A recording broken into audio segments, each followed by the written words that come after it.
Let's go to RFK Jr. So RFK Jr. Testified yesterday. He will testify again before the United States Senate, 2 different committees that he appears over because HHS is actually split into 2, the Health and Human Services Department for oversight before the Senate. So this is his first.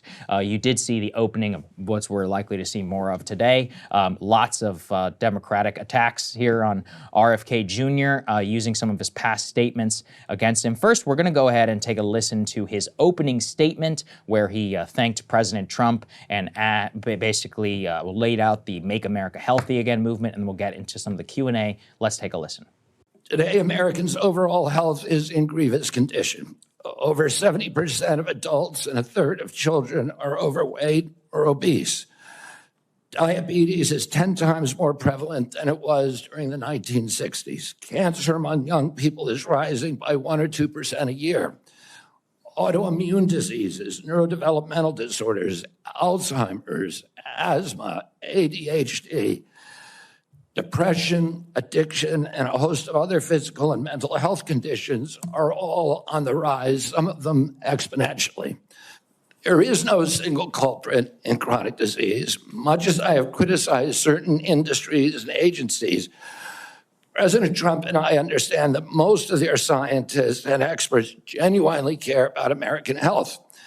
Therefore, we will bring together all stakeholders in pursuit of this unifying goal. I want to make sure the committee is clear about a few things. News reports have claimed that I'm anti-vaccine or anti-industry. I am neither. I am pro-safety.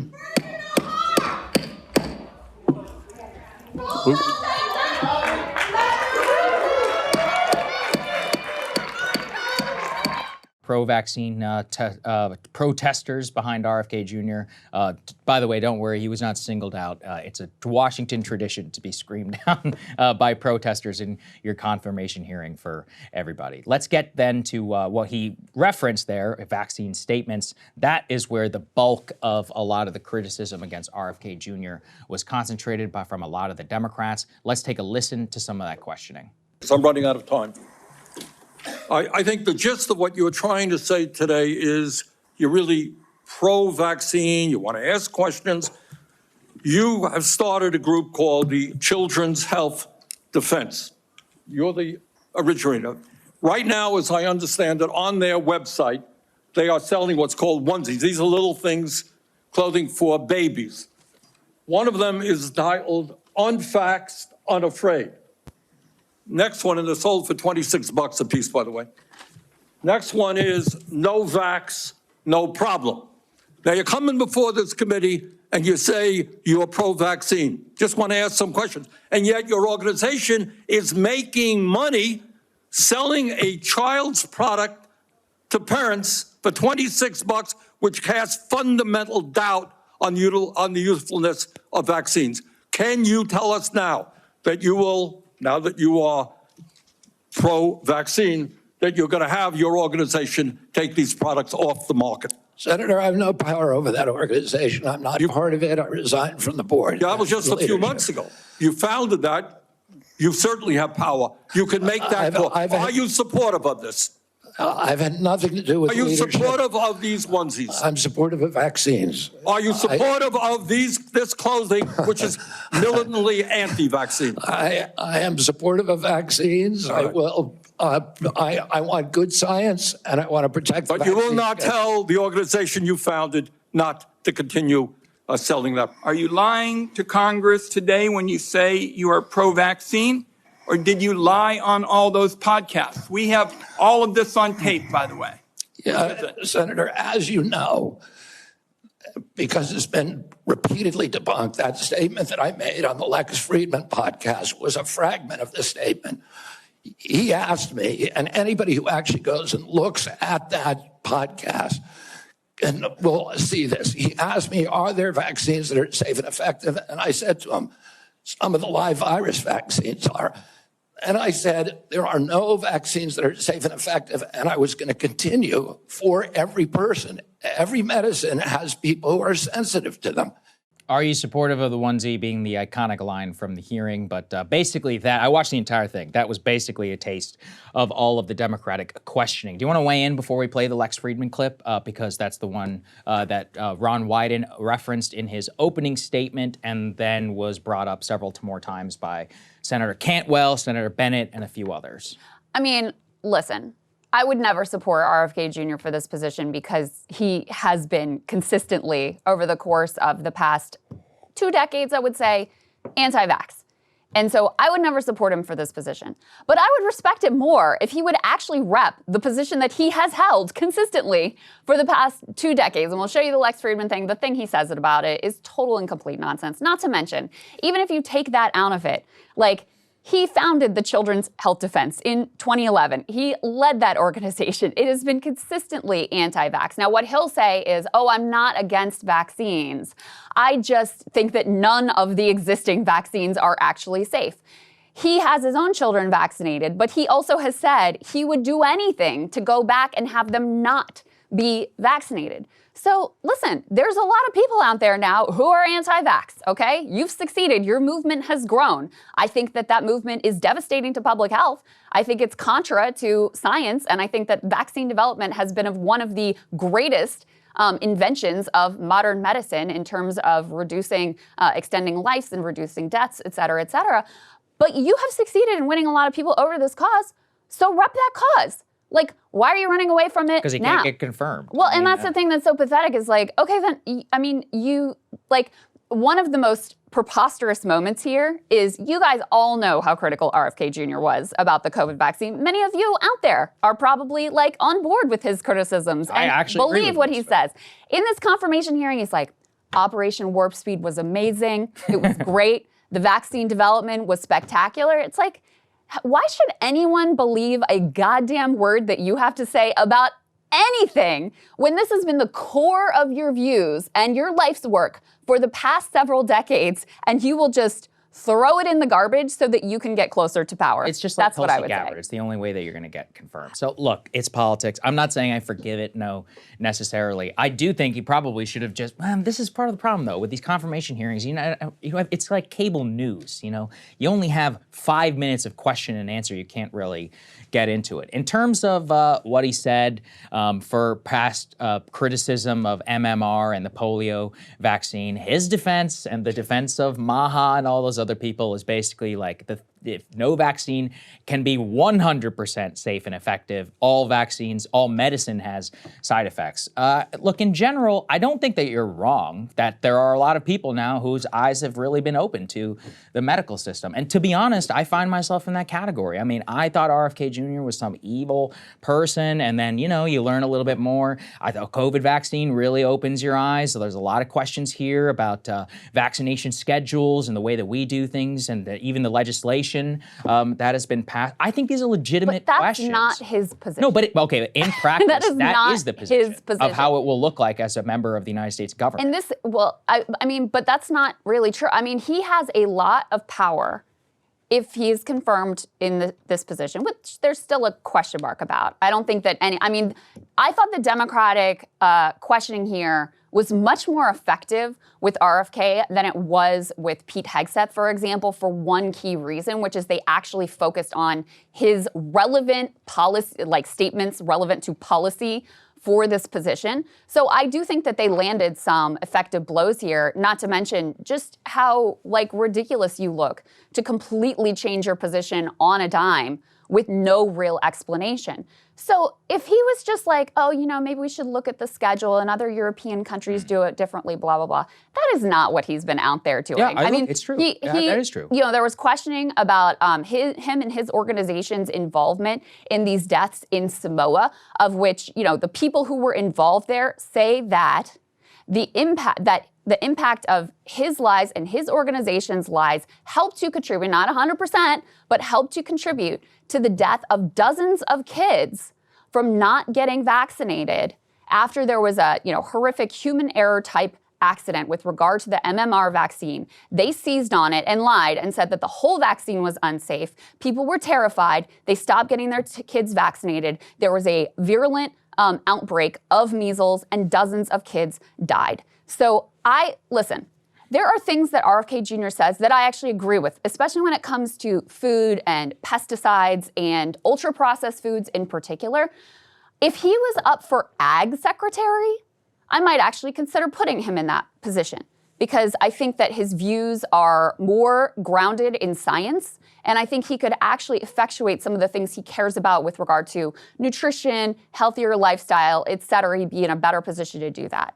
As HHS Secretary, I think that he could be incredibly, actually deadly for this nation, especially as we're heading into the possibility, we have an ongoing threat of an avian flu pandemic. There is a vaccine, by the way, that exists for avian flu. And guess what? RFK Jr. has gone out and said that he doesn't think it's safe. So maybe he's right. What do we know about bird flu vaccines? What are we going to trust Dr. Fauci and the rest of these people? Saagar. This is part of what I'm getting at here with the HHS. How can it be worse than right now? You're saying it's deadly. We're already living in a deadly country. It could be worse. It could be worse by reducing vaccination rates and having polio and measles outbreaks and people dying. But again, most of these children are going to die of diabetes, cancer, chronic disease. So then he should support health care for all, Medicare for all. I understand that that's your position, but that's not what the American people voted for under Donald Trump. This is clearly what can adjudicated. he even do about nutrition at HHS?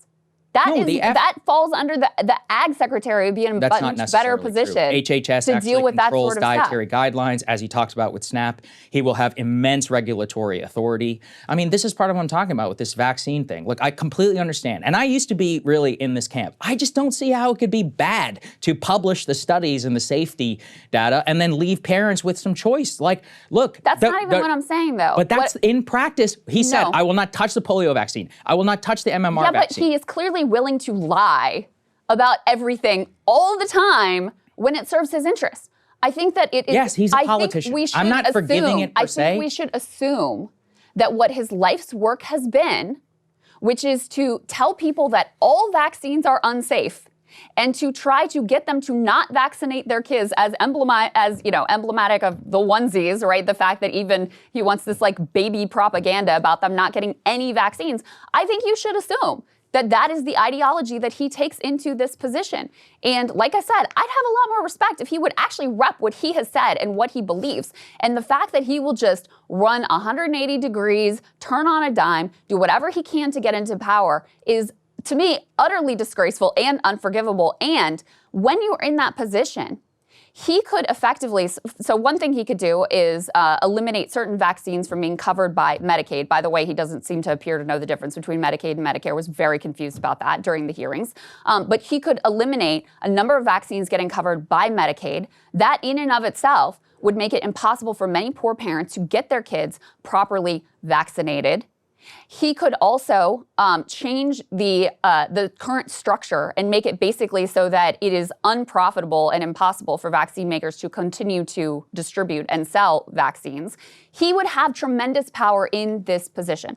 And so if you're anti-vax and you just think that you should let it fly and you're cool with measles and polio and whatever coming back, then this is your guy. But this is one of the primary things he'll have responsibility for. And I think he already has done tremendous damage and has blood on his hands, literally in the case of Samoa, for the type of lies, unscientific lies, not legitimate questions, of which that's fine, but unscientific lies that he has spent decades at this point promoting. Look, I understand that. The Samoa thing is complicated, as we know. It's not complicated. No, I mean, look, I've cited the Vinay Prasad thing. I read it. It's pretty convincing. Not that it was necessarily 100% fault. There's a lot of the questions about MMR. But look, I guess where it comes down to is that the vax position is that blood on his hands, et cetera. It's like, well, how come there's no smoke? If there was a traditional pharma lobbyist here, wouldn't they have 10 times more blood on their hands and more responsibility for all of the chaos that has been wrought in our healthcare system? Look, I understand your position. Universal healthcare and all that did not win. Within the Republican context, honestly, this is as good as it gets as opposed to what? Who was our previous HHS secretary? That moron who was taking private flights? What was his name? Tom Price, using U.S. taxpayer dollars to pay for a private jet? You got somebody here who at least can published some safety data. What did he say? He said people should be able to buy whatever they want as long as they have the knowledge in front of them. Look, you got to go to war with the fighters that you have. This is on balance. I think it's much better than any traditional HHS secretary who could have taken that position. And look, the vaccine question here about Medicaid, et cetera. Right now, U.S. government policy and state policy forces you to comply with the schedule or face immense consequences socially, public school, and all of that. Do you think that that's fair in all of these era of the post-COVID landscape? I don't believe a word that these people say. I'm serious. I really don't. After what I've read, you don't think the polio vaccine is a good thing? You don't think the MMR vaccine? I think the polio and the thing? okay, but there's 63 vaccinations that children get before the age 4. So tell me which one you would get rid of. I'll tell you right now. There's the HPV or what is the hepatitis B vaccine that's given to a child literally the moment it's birth for societal reasons, which only applies to drug addicts. No way, not happening. The societal consequences you face for this and the medical system and the way that they push this stuff. It's unbelievable. You brought up vaccine profit. It's like, how many times we talked here on the show about drug profit and the ability. So then the answer to that is not, listen, here's my core problem. His diagnosis of the system and what's wrong with it, I think, is completely wrong. The problem is not that the vaccines don't work. The vaccines do work. We have decades of information showing that the vaccines work and have saved huge numbers of lives. That's not the problem. The problem is a lack of access to healthcare. The problem is a lack of ability to pay for healthcare. The problem is a profit motive at the center of healthcare. What he wants to do has nothing to do with any of that. It's just a reaction, an immediately knee-jerk reaction against any actual scientific medicine and advancements in favor of some natural hippy-dippy woo-woo bullshit. But why is that so bad? Which is way less, because... But why? Why is it bad? Because I like kids to not get sick and die. That's why it's bad. But this is a straw man argument. For example, not a straw man RSV argument. vaccine is added to the schedule literally last year. What do we know about the RSV vaccine? If it's a straw man argument, okay? Well, we have 63 people who are dead in Samoa, again, with an open question mark whether it's 100% RFK Jr.'s fault or not. There are, tens of millions who have died now of chronic illness and of disease here in the United States. Where's the smoke and question mark around this? But what is he going to do with regard, again, if he was up for ag secretary, I think there's a lot more he could do about lifestyle, diet, pesticides. But HHS guidelines control that. The SNAP program, as he talked about, I had no idea, by the way, that 10% of SNAP dollars are spent on sugary drinks and 60% of SNAP dollars are spent on processed food. Now, again, I don't even disagree. And my least libertarian opinion is he was like, oh, we shouldn't be telling people what to eat. I'm like, actually, we probably should, especially if they're on government assistance. Secondary, I think, question mark, not going to happen in the Republican Party. But, on balance, the current system is a disaster. We talk about it, drug addiction, obesity, cancer. When you listen to, not even him, go listen to the more credible people, Dr. Casey Means, right? She's got a rant that's 3.5 minutes long of all of the chronic disease markers that have gone up. His proposal for NIH is to end infectious disease coverage, great, by the way, as we'll talk a little bit about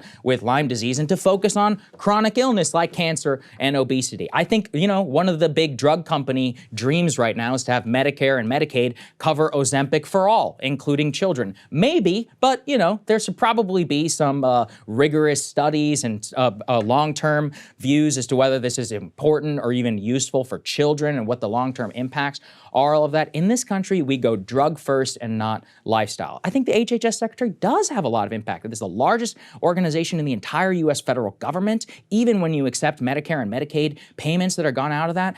What we look at the terms of the coverage, like you're talking about with vaccines, I had no idea, even from the hearing, that 40% of births in this country are covered by Medicaid, which is insane, which means that the government has total authority over payment and control over people's lives. Yeah, I think that's wrong. To me, it's terrifying. The man is a liar and a quack who spouts all kinds of. He's an HIV truther. He doesn't even believe that AIDS is caused by HIV. He makes stuff up all the time. What's more dangerous, quackery or institutionalized death and pharma, which is our current healthcare system? A different sort of death. This is the thing. I will grant. Maybe there are things he would do that I would, support. Although I don't know. The Snapchat, that's a longer debate. But I hold out the possibility that there are theoretically things he could do that I would support in this position. To me, it does not outweigh the risk of confirming him and the immense damage that he could do to families and children and their health simply through his consistent anti-vaccine views. I do want to get to the Lex Friedman clip because one of the things he'll say, you heard him in that clip that we played a long time ago at this point, where he was like, oh, no, I totally didn't say that. It's taken out of context. I was going to add, like, no vaccine is safe for everyone all the time. If you listen to the clip, so we'll play the extended thing, you can hear the whole context.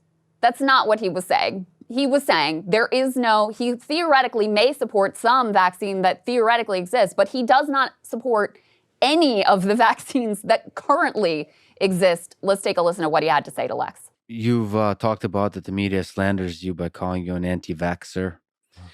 And you've said that you're not anti-vaccine, you're pro-safe vaccine. Difficult question. Can you name any vaccines that you think are good?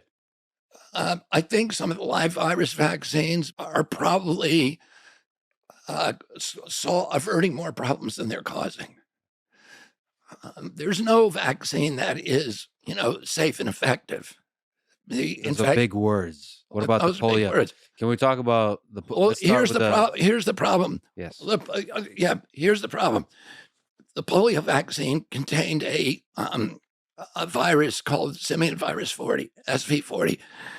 It's one of the most carcinogenic materials that is known to man. In fact, it's used now by scientists around the world to induce tumors in rats and guinea pigs in labs. But it was in that vaccine. 98 million people who got that vaccine in my generation got it. And now you've had this explosion of soft tissue cancers in our generation that kill many, many, many, many, many more people than polio ever did. So if you say to me that the polio vaccine was effective against polio, I'm going to say yes. And if you say to me, did it kill more people? Did it cause more deaths than avert? I would say I don't know because we don't have the data on that. So, but let's talk. Well, we kind of have to narrow in on: is it effective against the thing it's supposed to fight? Oh well, a lot of them are. Let me give you an example. The most popular vaccine in the world is the DTP vaccine, diphtheria, tetanus, and pertussis.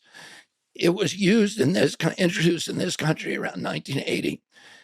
That vaccine caused so many injuries that Wyeth, which was the manufacturer, said to the Reagan administration, "We are now paying $20 in downstream liabilities for every dollar that we're making in profits, and we are getting out of the business unless you give us permanent immunity from liability." So the vaccine companies then were given, and by the way, Reagan said at that time, why don't you just make the vaccine safe? And Wyeth said, because vaccines are inherently unsafe. They said unavoidably unsafe. You cannot make them safe. You can hear the entire context there, him saying, no vaccine is safe and effective, and then going on to explain why he has an opposition to polio vaccine, why he has these other problems with vaccines.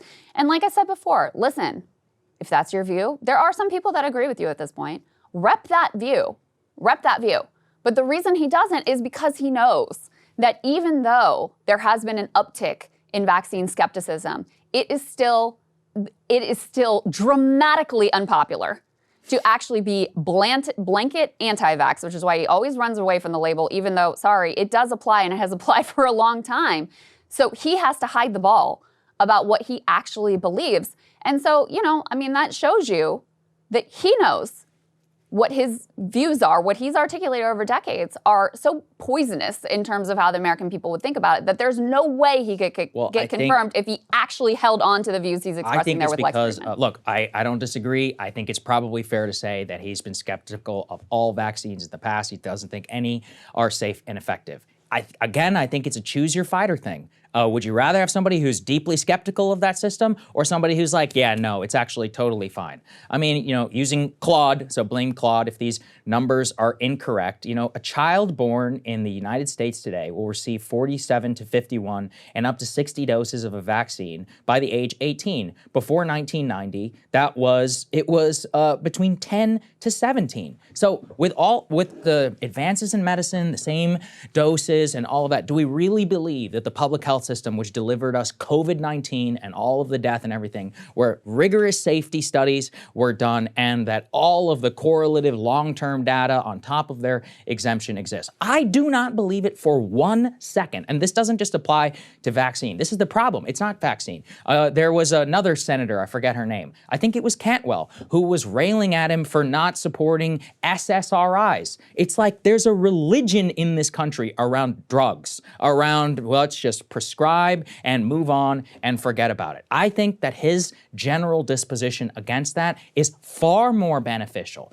than any just wholesale, quote unquote, acceptance of whatever bullshit that these pharma companies publish in their preprints and journals. And, you know, they don't even release all of the data. I mean, this was part of the real learning process, I think, for me, for millions of other people, through the COVID vaccine policy, through all of the justifications. You know, even today that they're pushing COVID-19 vaccines on pregnant women and flu shots and all this other stuff. Again, maybe it's safe. They tell us it is. But given what has transpired over the last 5 years, and I think a lot of this comes back to, I mean, let's make a political point here. Donald Trump is not president without RFK Jr., in my opinion. Do you agree? I don't think there's a chance in hell that he wins. True. He would never win Michigan. No way, considering how tight that the margin was there. Especially if you look at the margin in Pennsylvania and others. We did focus groups of a lot of these people. If he had not explicitly endorsed him, a lot of them were not going to vote for Donald Trump. He is an integral part of the MAGA 2025 coalition, up there with the libertarians. Then he should rep what he actually believes. But I mean, he should rep what he actually believes. And she should rep what she actually believes too. I mean, but that's not how politics works. I mean, I agree. I wish it were that way. Why are the idiots in the United States Senate even get a say over the cabinet? I have no idea. So insulting for him to try to claim he's not anti-vax. For him to try to, oh, well, my kids are vaccinated. Yeah, and you said you wish that you had never done that. You would do anything to go back and change that. Like, for you to just brazenly lie. I mean, and there were moments up there where they'd ask him a question. Did you say that the chemicals in the water are turning kids transgender? Oh, no, I never said that. Oh, really? Well, here's 5 clips of you saying that. Did you compare the rollout of the COVID vaccine to Nazi death camps, even though now you're like, oh, Operation Warp Speed was amazing and it was great. It was such a great accomplishment, blah, blah, blah. Oh, no, I didn't say that. Oh, really? Well, here's the transcript of you literally saying that.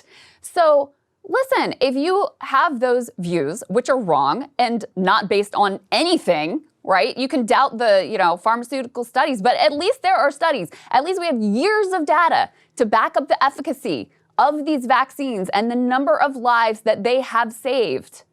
At least we have that versus like what you made up in your head, because it is just as foolish to knee-jerk reject all of science, which is his posture. It is just as foolish to do that as to, accept lock, stock, and barrel everything that a pharmaceutical company tells you. That's true. But so also, if you really want to get at the problem here, which I would love to do, you have to take the profit motive out of healthcare. That's what you really need to do. Is there any impetus in that direction with RFK Jr. whatsoever? No.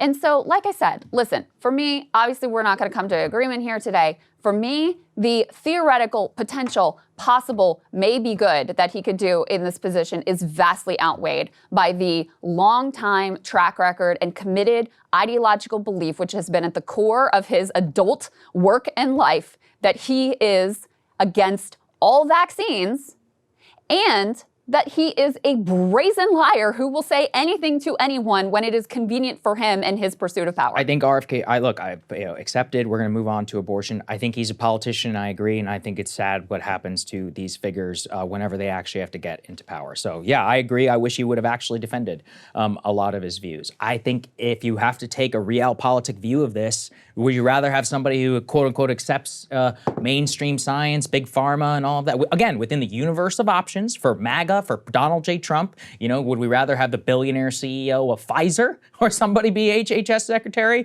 or somebody who thinks that the Pfizer people have been lying to people for decades? I'm going to go with the latter. And I think that that's a core to the reason why RFK Jr. has even become a popular MAGA-like figure, was a lot of skepticism about the COVID vaccine, which opened up a lot of people's eyes. Now, on abortion, I think this is where we can say fairly for both a lot of the pro-life and the pro-choice crowd, arguably 10 times more of a bigger flip-flop that has happened. There were a lot of questions about RFK Jr. in the HHS role. The reason why is that he'll have jurisdiction specifically over mifepristone, which is the abortion drug of which there has been a change in Biden administration policy about prescriptions for it, and of which the pro-life coalition has been pushing Donald Trump to quote unquote study the safety of it and to look at the drug and possibly hold it up, which of course would dramatically reduce the number of abortions in the United States. So we have a lot of the questioning, the back and forth on this issue, including some of the past statements that he's made. Let's take a listen.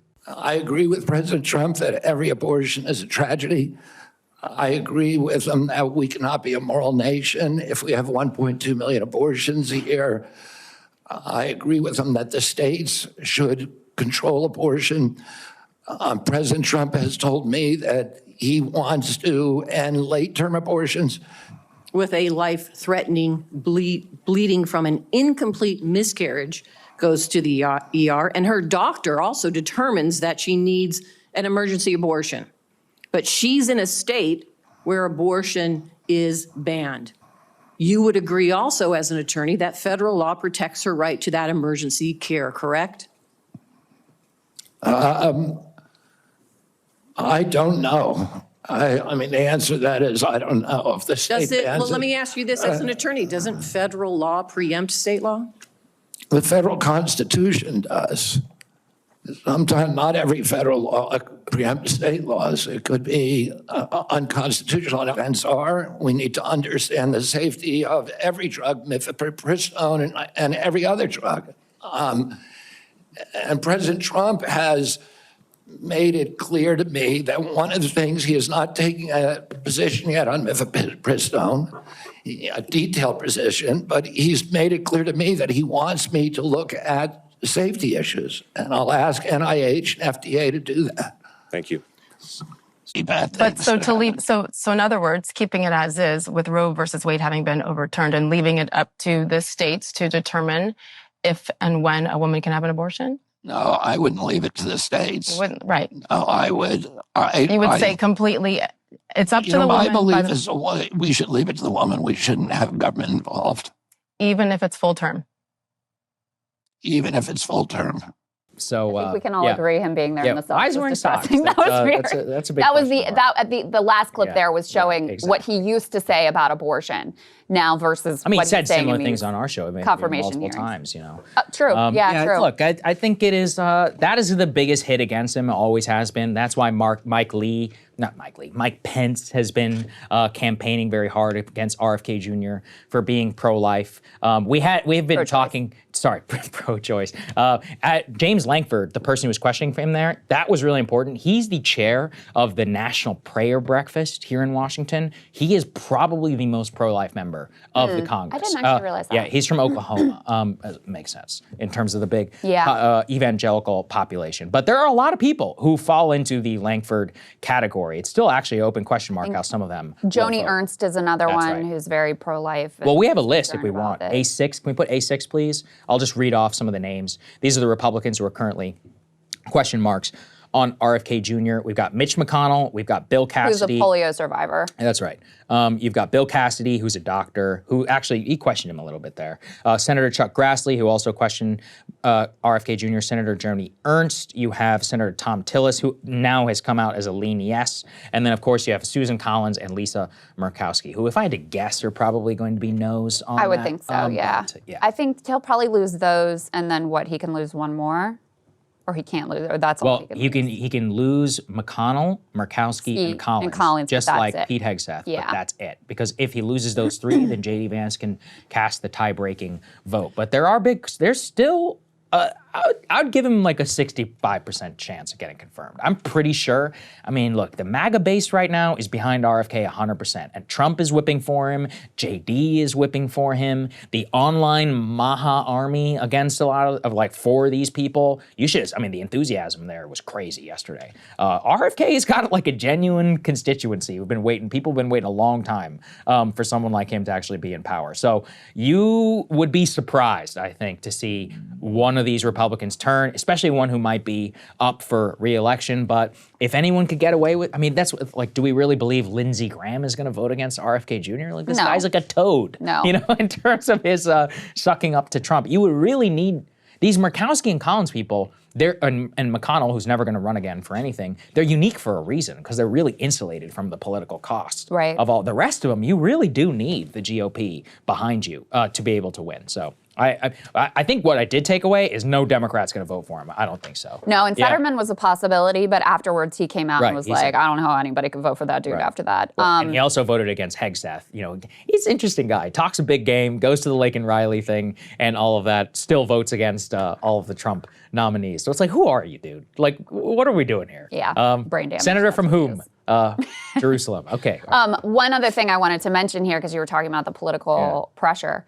Nicole Shanahan, who was RFK Jr.'s running mate, who was a billionaire by dint of her marriages, she came out and said that she would use her billions to primary anyone on the Republican side who didn't vote for RFK Jr. And she specifically threatened, I don't think that this really has any particular impact, but she threatened Raphael Warnock of Georgia and said like, oh, I gave you lots of money before and that's the only reason you won, which I don't know if that's really, I mean, I know she did give money to a super PAC that supported him previously, but in terms of the Democratic context, a Nicole Shanahan-backed primary challenge against a Democrat is not going to get very far. And in a general election, there's going to be tons of money going up against him anyway.